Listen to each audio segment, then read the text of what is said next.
2025년 1월, 일본은 세계 금융 역사상 전례 없는 일을 합니다. 그들은 미국 달러를 버립니다. 이것은 세계 경제의 결별인가요? 일본은 너무나 충격적인 움직임을 보여 월스트리트가 커피를 쏟게 만들었습니다. 그들은 793억 달러 상당의 미국 국채를 매각했습니다. 그리고 오타가 아닙니다. 11억 9천만 달러를 의미한 것이 아닙니다. 12억 3억 달러를 의미합니다. 그것은 일부 국가의 연간 예산보다 많은 돈입니다. 이는 2022년 2월 이후 가장 큰 분기별 하락폭입니다. 만약 이것이 시장의 작은 딸꾹질이라고 생각하신다면 말씀드리겠습니다. 1,090억 달러는 휴대폰을 보도에 떨어뜨리는 것과 같습니다.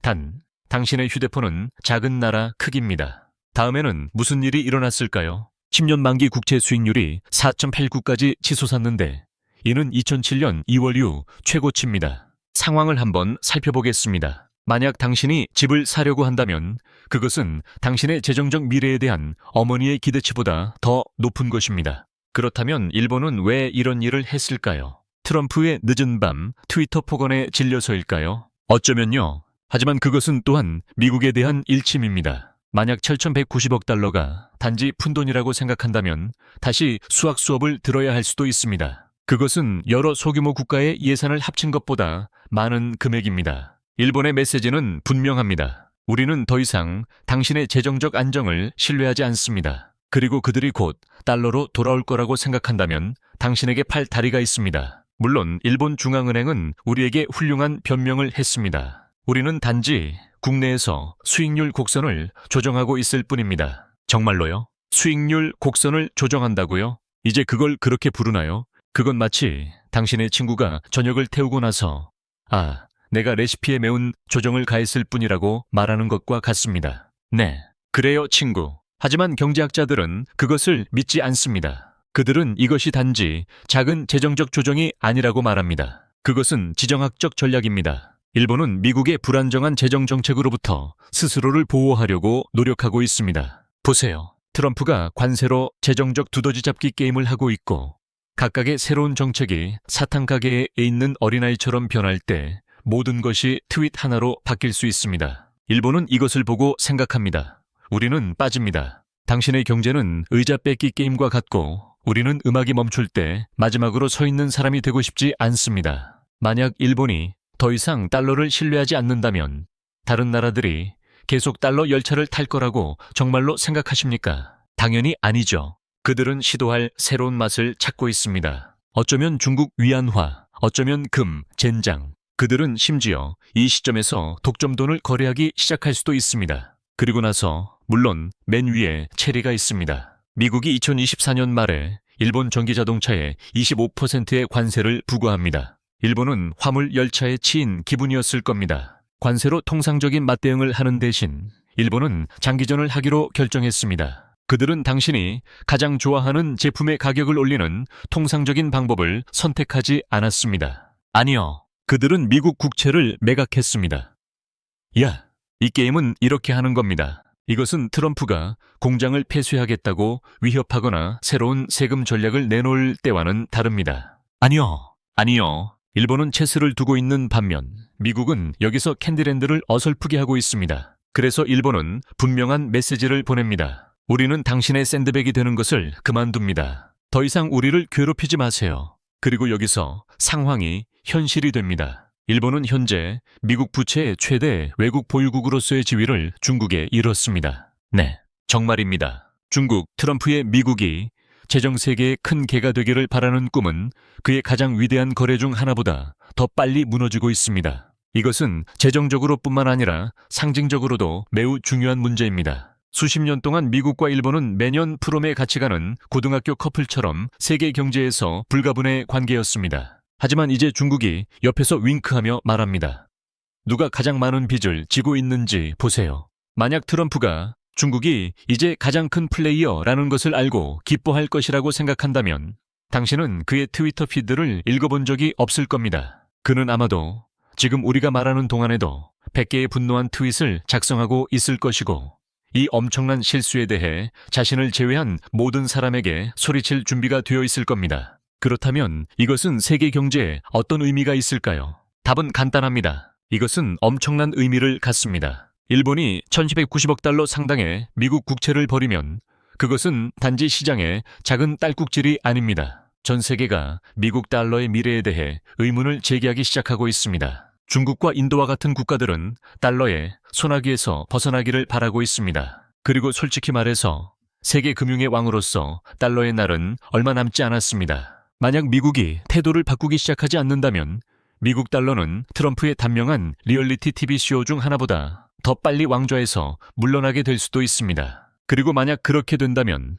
트럼프는 다음에 무엇을 할까요? 더 많은 관세? 더 많은 세금 감면? 어쩌면 부자에게만 이익이 되는 더 많은 훌륭한 거래들. 관세 폭풍은 아침 커피 가격부터 오랜 동맹국과의 관계까지 모든 것을 가라앉히고 있습니다. 미국인들이 트럼프 정책의 대가를 치르고 있는 걸까요? 트럼프 행정부는 다시 한번 논란이 되는 경제적 결정으로 시작합니다. 국가 이익을 보호한다는 명목으로 트럼프는 전통적인 경쟁국뿐만 아니라 캐나다, 독일과 같은 오랜 동맹국에도 철강, 알루미늄, 자동차에 대한 일련의 높은 관세를 부과합니다. 주어진 이유 중 하나는 캐나다를 통해 미국으로 들어오는 위험한 오피오이드인 펜타닐을 막기 위해서입니다. 그러나 데이터에 따르면 미국 내 펜타닐의 1% 미만이 캐나다에서 오는 것으로 나타나 이 주장은 다소 약합니다. 한편 이러한 관세의 결과는 일상생활에서 분명하게 드러납니다. 휘발유 가격이 상승하고 있습니다. 식품 가격이 더 비싸지고 있습니다. 금융시장은 불안정합니다. 미국인, 특히 노동계층 시민과 은퇴자들은 이러한 정책에 완전한 영향을 느끼고 있습니다. 강력한 입장으로 예상되었던 것이 이제는 평범한 미국인들에게 재정적 부담이 되고 전 세계적인 혼란을 야기하고 있습니다. 캐나다는 침묵을 멈췄습니다. 멜라니 졸리 외무장관은 미국과 캐나다의 관계가 결코 예전과 같지 않을 것이라고 공개적으로 밝혔습니다. 그들은 다른 방식으로 일을 처리하고 싶어하고 우리는 그것을 이해합니다. 그렇기 때문에 우리는 합의에 도달할 수 있도록 최선을 다할 것입니다. 미국으로 수출되는 철강, 알루미늄, 자동차에 높은 관세가 부과된 후 캐나다는 즉시 미국 상품에 자체 관세를 부과하여 보복했습니다. 이것은 단순한 경제 문제가 아닙니다. 이는 세계에서 가장 긴 국경을 가진 두 국가 간의 전략적 신뢰 상실입니다. 마크 칸이 총리도 목소리를 높였습니다. 나는 캐나다를 약화시키려는 모든 시도, 우리를 지치게 하고 무너뜨려 미국만이 할 수 있도록 하려는 모든 시도를 거부할 것입니다. 캐나다가 자국 시민의 이익을 보호할 준비가 되었다고 말하고 미국 국민들에게 정치 대표에게 목소리를 내도록 촉구합니다. 이 대립은 더 이상 협상 테이블에만 국한되지 않습니다. 두 국가의 사회 구조로 확산되고 있습니다. 미국 기업은 안정적인 공급망을 잃으면서 피해로부터 면역되지 않습니다. 한때 협력의 모델로 여겨졌던 미국과 캐나다는 이제 수십 년 동안 지속된 신뢰 붕괴 직전에 서 있습니다. 중국은 최대 104%의 관세를 포함하여 미국의 새로운 관세에 강력하게 반응했습니다. 중국 정부는 미국의 주요 수출품인 콩과 수수에 대한 관세 인상과 같은 조치로 강요받을 경우 보복할 것이라고 밝혔습니다. 그들은 또한 펜타닐 통제에 대한 협력을 중단하고 영화에서 금융회사에 이르기까지 미국 제품과 서비스를 제한했습니다. 미국 부통령 JD 벤스가 중국 제조업체를 농부라고 부르는 논란의 여지가 있는 발언을 한 후 중국의 강경한 대응은 더욱 분명해졌습니다. 중국으로부터의 이러한 강력한 반대 물결은 두 국가 간의 긴장을 고조시켰을 뿐이며 무역전쟁은 계속해서 양국의 손실을 초래하고 있습니다. 무역 갈등이 확산되면서 트럼프 대통령이 독일의 청정 에너지 정책을 공개적으로 비판했을 때 독일이 다음 목표가 되었습니다. 독일은 끝났습니다. 그들은 바람으로 갔습니다. 바람이 많이 불지 않아서 다른 모든 것으로 갔습니다. 알다시피 녹색 뉴스 사기가 독일도 강타했습니다. 이제 석탄으로 돌아갔습니다. 앙겔라 메르켈 총리는 독일의 녹색 경제가 배출량을 줄이고 환경을 보호하기 위한 지속 가능한 개발에 대한 수년간의 투자 결과라고 즉각적으로 대응했습니다. 에너지 전환의 선구적인 국가가 이전 모델로 되돌아가기를 요구하는 것은 양국 관계를 긴장된 위치에 놓습니다. 독일에게 이것은 단순한 정책 문제가 아닙니다. 타협할 수 없는 근본적인 원칙입니다. 새로운 관세 정책은 국가 간의 무역에 관한 것만이 아닙니다. 그들은 평범한 미국인들이 직면하는 모든 식사, 모든 청구서로 침투하고 있습니다. 뉴욕의 식료품점에서 바나나, 새우, 연어, 커피와 같은 필수품은 모두 새로운 관세에 직면하고 있습니다. 특히 코스타리카와 에콰도르에서 수입된 바나나는 10%의 세금이 부과됩니다. 인도네시아에서 수입된 새우는 32%의 관세가 부과되고 베트남에서 수입된 새우는 46%의 관세가 부과됩니다. 노르웨이에서 수입된 연어는 16%의 관세가 부과되고 브라질과 에티오피아에서 수입된 커피도 10%의 관세가 부과됩니다. 모든 제품의 가격이 즉시 인상되는 것은 아니지만 식료품점은 적은 이윤으로 운영됩니다. 그리고 재고가 소진되면 가격이 급등할 것입니다. 더욱 우려되는 것은 이것입니다. 매일 쇼핑하고 연금으로 생활하고 육체 노동을 하는 평범한 미국인들입니다. 그들은 이러한 정책의 영향을 가장 먼저 느끼고 가장 많이 느낄 것입니다. 계속 지켜봐 주세요. 다음에 나올 내용은 이미 들은 내용보다 훨씬 더 뜨거울 수 있습니다. 이 영화가 2년 전에 나왔다면 우리의 반응은 대통령이 인수하지 말라고 해서 신문이 이 정보를 인수하지 않는다는 것은 생각할 수 없는 일이라고 생각했을 것입니다. 하지만 이제는 더 이상 생각할 수 없는 일처럼 보이지 않습니다. 그리고 이 영화가 지금 나오고 이 정부 기간 동안 만들어졌다는 것은 완전히 우연일까요? 언론에 대한 공격과 언론의 자유, 그리고 강력한 정부가 이야기를 억압하려는 시도는 반복적으로 발생해 왔습니다. 그래서 할리우드가 링에 들어섰고 이번에는 연기만이 아닙니다. 메릴 스트립과 지미 키멀은 일반적인 스맥다운에 참여하는 것이 아닙니다. 그들은 뜨거운 공기를 불어넣는 재능으로 가득 찬 라이벌인 트럼프와 맞붙고 있습니다. 할리우드의 여왕인 메릴은 부드럽지만 강력한 마무리 동작을 선보였고 키멀은 트럼프의 거품을 계속 터뜨렸습니다. 트럼프가 조커라면 키멀은 배트맨일 것이고 우리는 그 전투가 어떻게 끝날지 모두 알고 있습니다. 할리우드는 처음부터 이 대결이 결코 명확한 결론을 내릴 수 없다는 것을 알고 있었던 것 같습니다.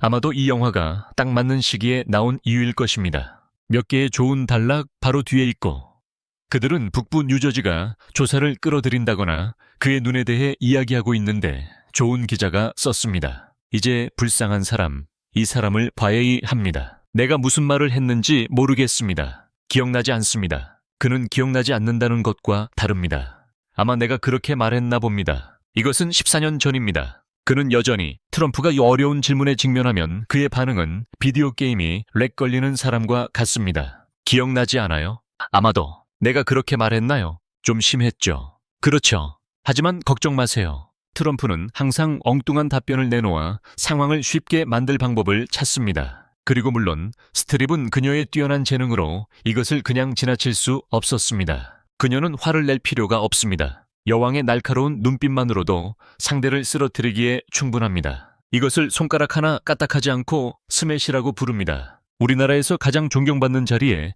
앉고 싶어 하는 사람이 특권, 권력, 방역 능력에서 자신보다 앞선 장애인 기자를 흉내냈던 순간입니다. 그것을 봤을 때 가슴이 아팠고 영화에 나온 장면이 아니기 때문에 여전히 머릿속에서 지울 수 없습니다. 트럼프가 입을 열어 장애인 기자를 흉내내는 순간은 코미디 영화의 고전적인 장면임이 틀림없지만 불행히도 그것은 영화에 나오지 않았습니다. 이것은 현실이고 트럼프는 다른 코미디쇼와는 다른 코미디쇼로 세상을 놀라게 했습니다. 메릴 스트립에 관해서는 그녀는 일어서서 고개를 흔들기만 하면 트럼프는 백악관이 아닌 홀 한가운데 서 있는 것처럼 느낄 것입니다. 오히려 코미디 무대입니다. 이것을 땀 한 방울 흘리지 않고 자아 파괴라고 부릅니다. 메릴. 트위터에서 일찍 일어났습니다. 그는 할리우드에서 가장 유명한 여배우와 전쟁을 벌이고 있습니다. 조지, 당신은 여기서 트위터 폭풍을 일으켰습니다. 보세요. 가장 과대평가된 할리우드 여배우 중 한 명인 메릴 스트립은 나를 모르지만 어젯밤 골든글로브에서 공격했습니다. 그녀는 크게 진 힐러리 아첨꾼입니다. 100번째 말하지만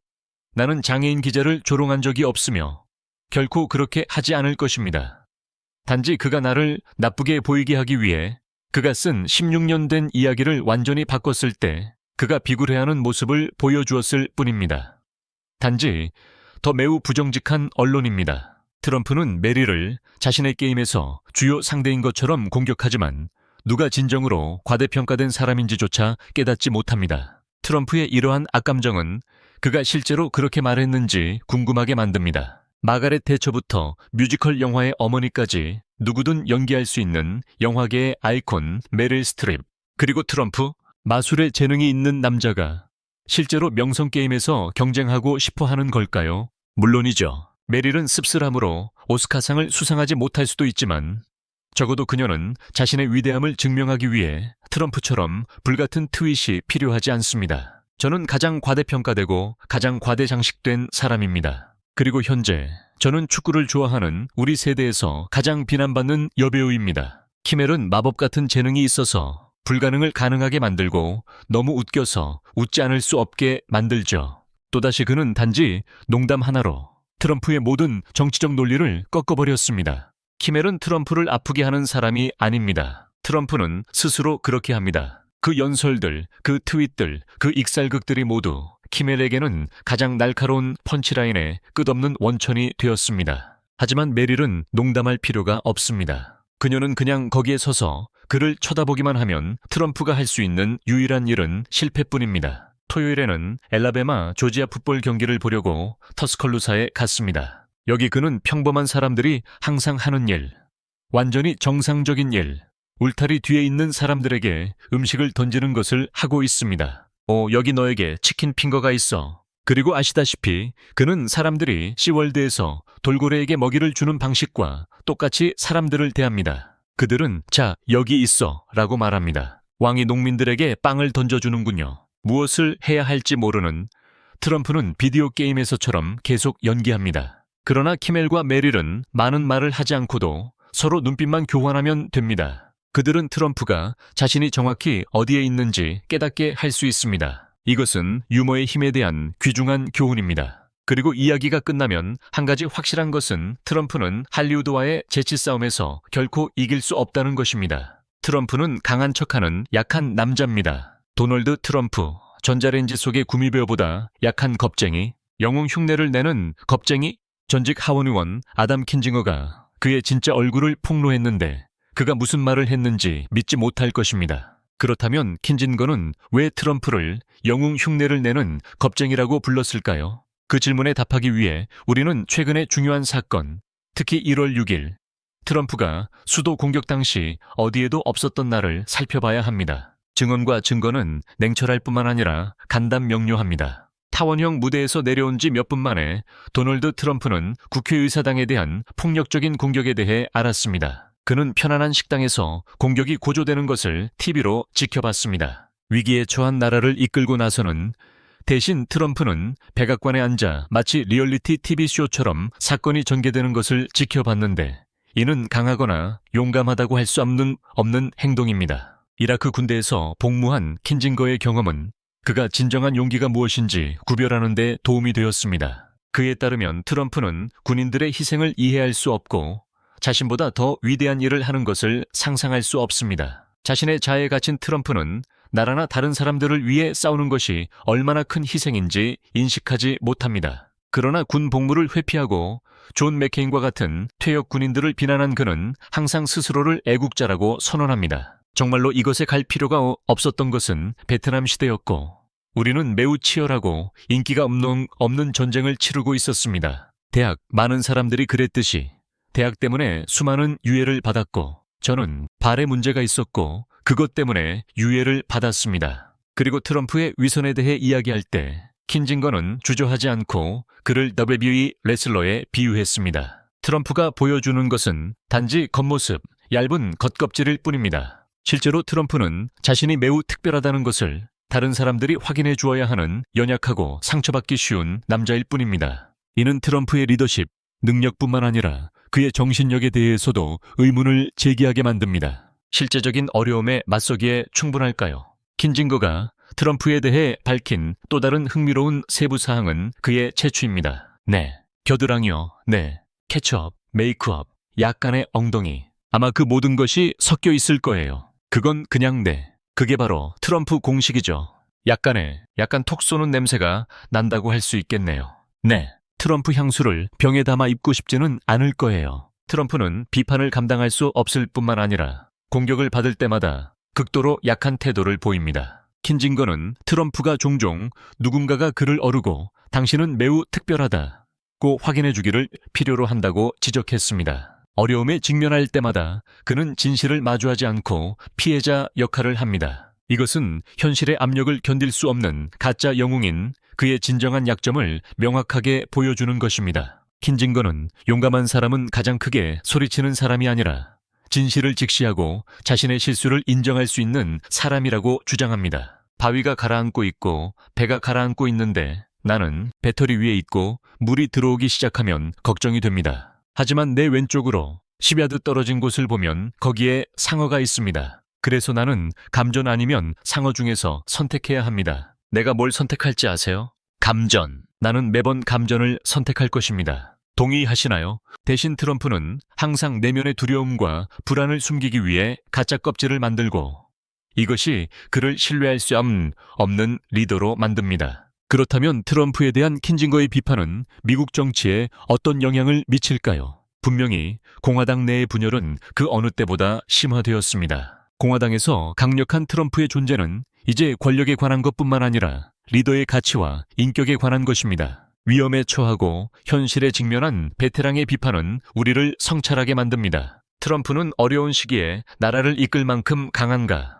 아니면 텅 빈 약속의 그림자에 불과한가? 그리고 비이성적인 공격에서 자기 찬양에 이르기까지 트럼프의 불안정성은 그의 국가를 이끄는 진정한 능력에 의문을 제기하게 만듭니다. 그렇다면 트럼프는 계속해서 공화당과 미국을 통제할까요? 아니면 그가 쌓아 올린 겉모습의 붕괴를 목격하게 될까요? 계속 지켜봐 주시고 궁극적으로 결정적인 요인은 진실이라는 것을 기억하세요. 트럼프의 150% 관세가 역효과를 냅니다. 미국이 브릭스에 대한 통제력을 잃고 있습니까? 150% 관세, 미국이 브릭스를 직접 겨냥한 전례 없는 위협입니다. 하지만 워싱턴은 왜 이렇게 강하게 공격해야 할 필요성을 느낄까요? 만약 브릭스가 실제적인 위협을 가하지 않는다면 미국은 왜 생존 위기에 직면한 것처럼 반응할까요? 달러 하락, 통계적 경고 신호, 부인할 수 없는 사실부터 시작해 봅시다. 세계 준비금에서 미국 달러가 차지하는 비중이 빠르게 줄어들고 있습니다. 2월에는 세계 외환 보유액의 70% 이상이 미국 달러로 보유되었습니다. IMF 데이터에 따르면 2023년에는 그 수치가 58%로 떨어졌습니다. 무슨 일이 일어나고 있는 걸까요? 단순히 신뢰의 문제는 아닙니다. 행동의 문제입니다. 수많은 국가,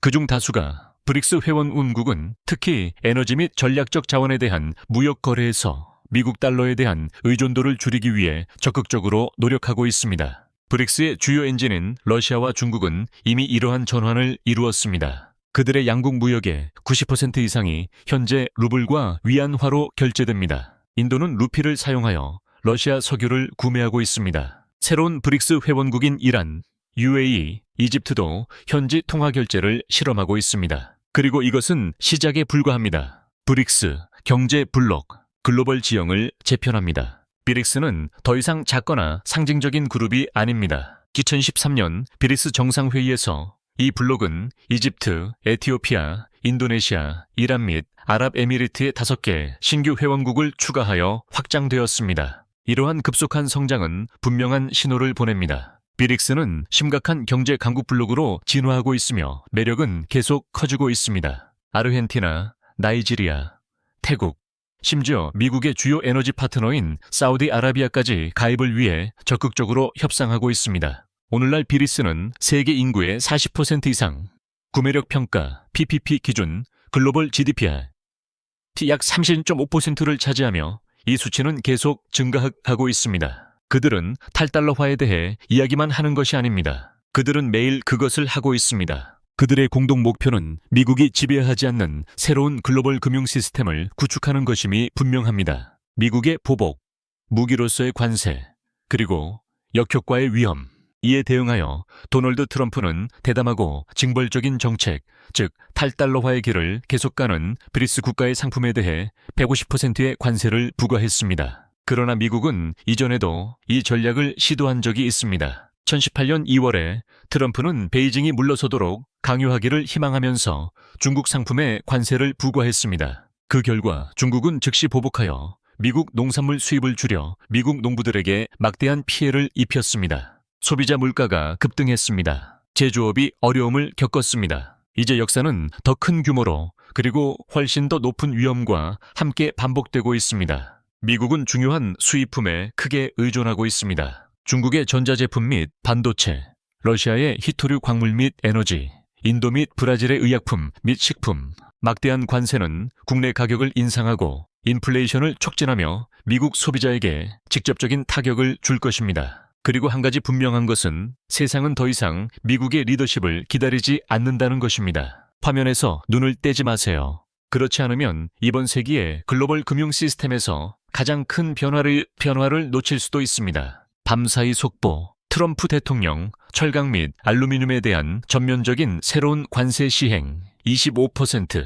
유럽은 유럽인들이 주요 방식으로 보복하고 있습니다. 미국, EU 및 캐나다 간의 무역 관계가 붕괴될까요? 트럼프의 관세 재부과로 인해 EU와 캐나다는 강력한 대응을 결정했습니다. 이러한 긴장은 어디로 이어질까요? 보호 무역 정책으로 유명한 도널드 트럼프 대통령은 다시 한번 유럽연합을 비판했습니다. 왜? 그에 따르면 EU의 불공정한 무역 관행과 생산의 글로벌 과잉 생산 능력은 국내 산업에 해를 끼쳤습니다. 결과적으로 트럼프는 우로부터의 철강에 대해 25%, 알루미늄 수입에 대해 10%의 관세를 재부과하기로 결정했습니다. 이 결정은 미국의 전략 산업을 보호하는 것을 목표로 하지만 특히 EU가 항상 이것을 미국의 국가안보를 보호하기 위한 움직임으로 보았을 때 EU 국가들에게는 충격으로 다가옵니다. 일반적으로 25%가 될 것이며 그것은 자동차와 다른 모든 것에 적용될 것입니다. 그리고 유럽연합은 캐나다와는 다른 경우입니다. 또한 트럼프는 EU의 디지털 서비스 세금 조치, 특히 애플 메타와 같은 주요 미국 기술 회사를 대상으로 하는 조정을 계속 비판합니다. 이것은 이미 복잡한 이 무역 파트너 간의 관계에 또 다른 타격을 가합니다. 트럼프의 관세 정책에 직면하여 EU는 가만히 앉아있지 않습니다. 유럽연합은 미국 상품에 대해 최대 280억 달러에 달하는 관세로 보복 조치를 취하기로 결정했습니다. 그러나 EU의 목표는 단순히 대응하는 것이 아니라 공화당이 통제하는 주요 주의 제품을 타격하는 것입니다. 영향을 받는 주요 품목에는 루이지애나의 콩, 네브래스카와 캔자스의 쇠고기와 가금류와 같은 농산물이 포함됩니다. 소비자의 자동차 및 고급 품목도 대상 목록에 있습니다. 분명히 EU는 트럼프 행정부가 관세 정책을 제고하도록 강요하기 위해 미국의 정치적으로 민감한 지역에 압력을 가하기로 선택하고 있습니다. EU만이 아닙니다. 캐나다도 관련되어 있습니다. 298억 캐나다 달러, 약 257억 미국 달러에 달하는 보복 관세로 캐나다는 주로 철강과 알루미늄을 목표로 삼고 있습니다. 미국에 가장 많이 수출하는 제품입니다. 이것은 캐나다로부터의 공급에 크게 의존하는 미국의 철강, 알루미늄 및 자동차 산업에 심각한 영향을 미칠 것입니다. 또한 이러한 조치는 외국 생산자와 경쟁하기 위해 이미 고군분투하고 있는 미국의 소비자의 및 자동차 제조 산업에 영향을 미칠 것입니다. 캐나다와 같은 전통적인 파트너가 이와 같이 보복 조치를 강화할 때 미국 행정부는 어떻게 대응할까요? 심각한 무역 긴장에도 불구하고 EU와 캐나다는 특히 러시아로부터의 에너지 의존도를 줄이는 맥락에서 오랜 전략적 관계를 계속 유지하고 있습니다. EU는 캐나다와 협력하여 유럽 시장에 에너지를 수출할 기회를 모색했습니다. 이것은 캐나다에게 기회일 뿐만 아니라 EU가 에너지 공급의 안정을 보장하기 위한 장기 전략이기도 합니다. 광물 자원이 풍부한 캐나다는 이 분야에서 EU와 협력하고 있으며 이는 캐나다가 수출을 늘리는 데 도움이 될 뿐만 아니라 EU가 불안정한 국가의 공급업체에 대한 의존도를 줄이는 데도 도움이 됩니다. 의심할 여지 없이 미국, EU 및 캐나다 간의 긴장은 향후 글로벌 경제 질서를 형성하는 데 중요한 요소입니다. 대서양 관계가 계속 악화되면 미국의 경제뿐만 아니라 글로벌 영향력의 분배도 바뀔 수 있습니다. 향후 비디오 업데이트를 계속 시청하십시오. 이러한 영향에 대해 더 자세히 알아보고 앞으로 일어날 수 있는 일들을 살펴보겠습니다. 혼란스러운 백악관 기자회견 뒤에 숨겨진 충격적인 진실. 백악관 기자회견은 광범위한 우려를 불러일으켰고 많은 사람들이 궁금해하게 만들었습니다. 이 행정부의 배후에서 실제로 무슨 일이 일어나고 있는지, 바이든 사면에 대한 근거 없는 음모. 캐롤라인 레빗은 바이든의 사면이 자동펜을 사용하여 서명되었기 때문에 유효하지 않을 수 있다고 주장했습니다. 이것은 심각한 주장이지만 법적 근거가 있을까요? 사실 자동펜 사용은 수년 동안 흔한 관행이었으며 이전 대통령이 사용했습니다. 자동펜 서명이 법적 문서를 무효화한다는 법은 없습니다. 이 주장이 유효하다면 같은 방식으로 서명된 다른 행정명령도 무효화되지 않을까요? 주요 질문. 왜 지금 이 주장이 제기되고 있을까요? 진정한 목적은 무엇일까요? 이것은 단순히 정치적 논란을 일으키기 위한 방법일 수 있을까요? 적법 절차 없이 추방을 정당화합니다. 행정부는 베네수엘라 사람들을 갱단원으로 주장하며 대규모 추방을 수행하고 있습니다. 그러나 실제 문제는 어디에 있을까요? 적법 절차 부족. 추방되는 사람들에게는 그들이 범죄자임을 증명하는 명확한 증거가 제공되지 않습니다. 갱단원 자격을 결정하는데 사용되는 기준에 대해 질문을 받았을 때 리비트는 모호하게 정보와 법 집행에 대한 신뢰로 응답했습니다. 왜 이것이 문제가 될까요? 재판 없음, 구체적인 증거 없음, 일방적인 결정만 있습니다. 만약 누군가가 단순한 의심만으로 범죄자로 낙인 찍힐 수 있다면 이것이 미래에 부당한 추방의 문을 열 수 있을까요? 더욱 충격적인 것은 행정부가 이러한 추방 비디오를 제작하고 재미있는 비디오라고 부른다는 것입니다. 이러한 시각 자료는 정의를 보장하기보다는 권력을 과시하기 위해 고안된 선전 캠페인과 유사하며 자유의 여신상에 대해 프랑스를 모욕합니다. 프랑스 정치인이 미국이 더 이상 자유의 여신상의 가치를 대표하지 않는다는 우려를 표명했을 때 리비트는 예상치 못한 발언으로 응답했습니다. 미국 때문에 프랑스인들은 지금 독일어를 사용하지 않고 있습니다. 그래서 감사합니다. 이러한 응답이 필요했을까요? 아니면 단순히 더 시급한 문제로부터 관심을 돌리려는 시도였을까요? 주요 질문. 정부는 상징적인 비판에 이러한 방식으로 대응해야 할까요? 이것은 미국이 오랜 동맹국과 거리를 두고 있다는 신호일까요? 법무부의 역할에 대한 프로이트식 실수. 주목할 만한 순간에 캐롤라인 레빗은 무심코 경각심을 불러일으키는 무언가, 즉 말실수를 드러냈습니다. 우리는 법무부를 회복하여 법과 질서에 맞서 싸우고 싶습니다. 이것은 단순한 실수일까요? 아니면 무심코 더 깊은 진실을 드러내는 프로이트식 실수일까요? 왜 이것이 중요할까요? 만약 법무부가 더 이상 독립적이지 않다면 그것은 무엇을 의미할까요? 정의의 보호자라기보다는 정치적 의제를 위한 도구가 될 수 있을까요? 트럼프의 케네디 센터 장악, 또 다른 논란이 되는 행보로 트럼프는 스스로 케네디 센터의 의장이 되었고 이사회 전체를 자신의 충성 지지자들로 교체했습니다. 결과, 주요 기부자들이 지원을 철회하고 직원들이 대거 사임했습니다. 몇몇 예술 프로그램이 취소되었습니다. 핵심 질문. 이것은 진정으로 미국 문화를 회복하려는 노력일까요? 아니면 단순히 예술을 정치적 도구로 만들려는 시도일까요? 인신매매에 대한 알리나 하바의 위선. 행정부의 핵심 인물인 알리나 하바는 자신이 인신매매에 맞서 싸우고 있다고 대담하게 주장합니다. 하지만 이 주장은 신뢰할 수 있을까요? 주요 모순. 불과 몇 달 전 하바는 인신매매와 여성 착취 혐의로 기소된 앤드루 테이트를 칭찬하는 영상에 출연했습니다. 그녀를 믿을 수 있을까요? 더 큰 질문은 행정부가 문제의 일부로 기소된 개인들과 연계되어 있으면서 문제를 해결하기 위해 싸우고 있다고 주장할 수 있을까요? 이러한 사건들은 시작에 불과할까요? 아니면 훨씬 더 우려스러운 징후일까요? 다음은 어떻게 될까요? 계속 시청해주세요. 앞으로 더 충격적인 폭로가 있을 것입니다. 그는 자기애적 소시오패스입니다. 그는 정상이 아니기 때문에 일반적인 인간처럼 대할 수 없습니다. 조지 콘웨이는 마치 트럼프의 익명 세션에서 방금 나온 것처럼 심리적 진단으로 시작합니다. 어떠한 미사여구나 아첨도 없이 자기애적 소시오패스. 그것은 부풀어 오른 자에 깊이 뿌리 박힌 인격장애를 가진 사람입니다. 그리고 그는 당신의 대통령입니다. 그에 대해서 트위터에서 누군가가 자신을 모욕할 때마다 5살짜리 아이처럼 발작을 일으키는 감정을 통제할 수 없는 사람. 가장 최악인 부분은 그 5살짜리 아이가 핵코드를 가지고 있다는 것입니다. 트럼프는 리더십 기술이 부족한 것이 아닙니다. 그는 그 개념조차 이해하지 못합니다. 그에게 정치는 자신이 직접 만들었을지도 모르는 황금 동상이 최종 상품이 될 수 있는 게임 쇼일 뿐입니다. 그래서 그는 이길 수 없다고 생각했습니다. 지금 문제는 그가 돌아왔다는 것입니다. 콘웨이는 우리가 모두 더 열심히 노력하면 재앙이 끝날 것이라고 생각했습니다. 하지만 미국 정치는 마블 영화가 아닙니다. 악당은 손가락을 튕기는 것으로 사라지지 않습니다. 트럼프가 돌아왔습니다. 그리고 그가 돌아올 때마다 현실은 그의 재정 보고서 중 하나처럼 뒤틀립니다. 조지가 강조하는 것은 트럼프의 귀환이 아니라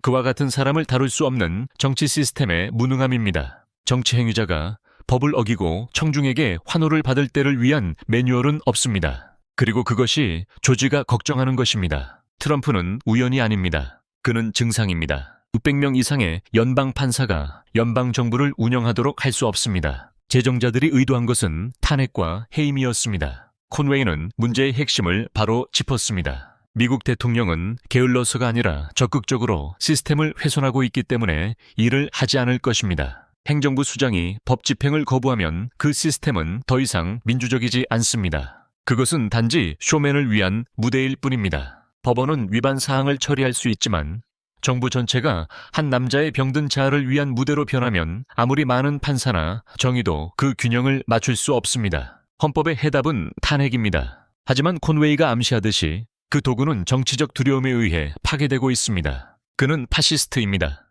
그는 파시스트가 되지 않을 수 없습니다. 그의 인격 장애는 그를 파시스트로 만듭니다. 파시스트. 워싱턴 엘리트들이 마르아라고에서 나오는 누출처럼 피하는 단어이지만 조지는 있는 그대로 말합니다. 트럼프가 철제 배지를 달거나 이상한 방식으로 손을 들기 때문이 아닙니다. 그는 민주주의의 규칙을 믿지 않기 때문입니다. 트럼프는 시스템을 개혁하는 것이 아니라 파괴하고 싶어 합니다. 여기서 심리학은 농담이 아닙니다. 트럼프는 공동체 개념을 이해하지 못합니다. 그는 내가 이기고, 내가 옳고, 내가 놀랍다는 것을 이해합니다. 당신 나머지는 그가 감독하는 자기 축하 다큐멘터리의 자막일 뿐입니다. 트럼프는 그것을 고치고 싶어 하지 않았습니다. 그는 합리적인 시스템을 원하지 않기 때문에 하원에서 반대표를 던지도록 했습니다. 그는 시스템이 실패하기를 원했습니다. 트럼프는 초당적 이민 법안을 막았는데 더 나은 해결책이 있어서가 아니라 만약 그에게 해결책이 있다면 카메라가 켜질 때마다 발작을 일으킬 핑계가 없을 것이기 때문입니다. 콘웨이는 고통스러운 진실을 지적합니다. 트럼프는 구원자 역할을 계속하기 위해 미국이 실패하기를 바랍니다. 시스템에 관해서는 불타게 내버려 두십시오. 카메라가 있는 한 그는 계속 미소를 지을 것입니다. 그는 범죄자입니다. 그는 유죄 판결을 받은 범죄자입니다. 32건. 그는 다른 많은 혐의로 기소되었습니다. 단순히 대통령 이상입니다. 그는 유죄 판결을 받은 범죄자이고 34건이며 더 많은 혐의가 날개를 기다리고 있습니다. 그리고 끔찍한 부분은 혐의가 아닙니다. 그것은 그가 공직에 출마하는 것을 막지 못한다는 사실입니다. 범죄자가 논란을 일으킨다고 갈채를 받는 시스템은 문제가 법률뿐만 아니라 전체적인 공중도덕이라는 것을 의미합니다. 그들은 일종의 프로젝트 2025와 앨런 머스크에서 나오는 것의 조합입니다. 네, 조지 콘웨이는 생방송에서 말한 것에 대해 사과했습니다. 하지만 솔직히 말해서 트럼프의 터무니없는 정책 계획과 머스크의 세계를 구하려는 야망을 섞은 것을 설명할 다른 단어가 있을까요? 프로젝트 2015는 위피의 농담처럼 들립니다. 현실 세계 아이디어가 아닌 밈과 힘의 환상에서 나오는 정치적 에너지. 이 행정부는 매우 악합니다. 미국인들이 이해하기 어려운 방식으로 매우 악합니다. 콘웨이는 분노가 아니라 고통으로 시작합니다. 그는 트럼프의 행정부를 미국인들이 이해할 수 없는 정도로 악하다고 설명합니다. 그리고 진실은 미국인들이 그것에 익숙해지기 시작했다는 것입니다. 우리는 충격을 멈췄습니다. 우리는 저항을 멈췄습니다. 그리고 언젠가 우리는 연단에서 연설하는 범죄자를 보고 그것이 정상이라고 생각할 것입니다.